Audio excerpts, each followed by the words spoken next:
Guys, this is your Kiba right here in Kiba Space, and today just for you, I'm working on some tamarind anchar. So join me as I get prepped up, as I get washed up, and I'll show you how it's done. So what you want to do is you want to shell your tamarind and separate it. So initially this was a pound. By the time you take out all the shell, you're down to like 3/4 pound. Alright, so these are the seeds broken out. I have a head of garlic grated. I have 1 tablespoon of salt, 2 cups of brown sugar. You know I love my brown sugar. I have 1/2 cup of the anchar, about 2 tablespoons of oil, and you know, spices. 1 bay leaf, 1 cinnamon spice. I need 1 teaspoon of curry. Let me get that so we can get started. That is on, and I like to put the oil in there and let the oil heat up.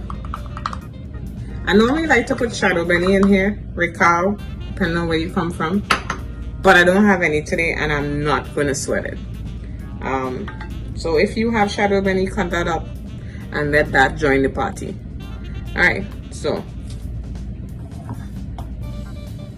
these are the first set of ingredients that you want to wake up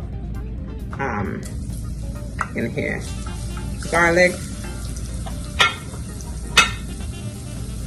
3/4 cup of amchar, massala, and a teaspoon of curry powder. And you want to let those cook and wake up for about a minute. At least that's the way I make mine all the time. If I had the shadow benny or the recall, I would put it in here too. Let it kind of cook out. And then add your tamarind to the mix.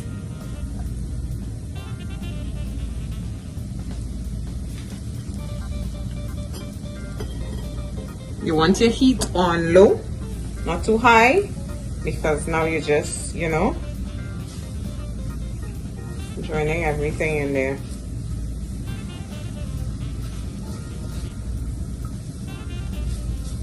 And you want to taste your tamarind, because all tamarind does not taste the same. So the Mexican tamarind that I would have made tamarind ball with was very acidic, very, very sour. But this one is from Thailand, and so it actually has a sweetish mix to it. So you might want to adjust your sugar as the case may be. Alright, I like to put about 1 cup of water in there.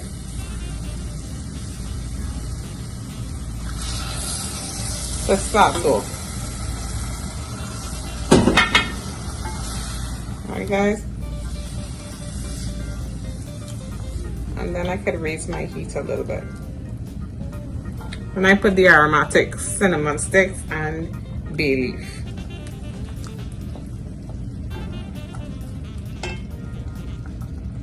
Of course, sugar. So I have 2 cups of sugar right here. Let that dilute and cook with this thing. And a tablespoon of salt. You might think that's a lot of salt, but trust and believe. That tamarind does this thing where it eats all of the flavors. So I'm gonna leave this here, covered down, and let it all come together. And we'll be back. Guys, key ingredient for all you pepper mouths. You're going to need a scotch bonnet. Alright?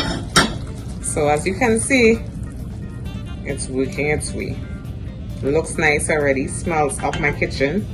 And all I'm missing is some roti. Right, so one thing you don't want to do is leave it too long without stirring, because it'll start to stick and burn, because it happens very, very fast. So lower your heat. And this is good for me. So sometimes I like to burst the pepper, because you want that pepper flavor in there. And you can turn off. All you need is 10 good minutes of this, and it's all done, guys. Remember, I burst the pepper. If you don't want to burst the pepper, you don't have to. But yes. So this is my anchar. And you can smell all that caramelization. I'm sure the neighbors wanting to know what's going on in that house. So I'm gonna let mine cool and taste it. So if you want more sugar, you add more sugar. I don't. You want more salt, you add more salt. I don't. But right here, this is my Tamarind Anchar, guys. It is beautiful. I'll let that cool and we'll come back to it. All you need is a good 10 minutes of cook time. Yes, guys, so you know it's finished, cooled and bottled. And yes, you know, I always trying things on cricks. Yeah, because I know roti, you know how it is. So guys, that's quite nice. But let me know what you think. Tell a friend, maybe another friend. You never know who wants to try a little Tamarind Anchar. So join me next time right here in Kiba's place. Bye, guys.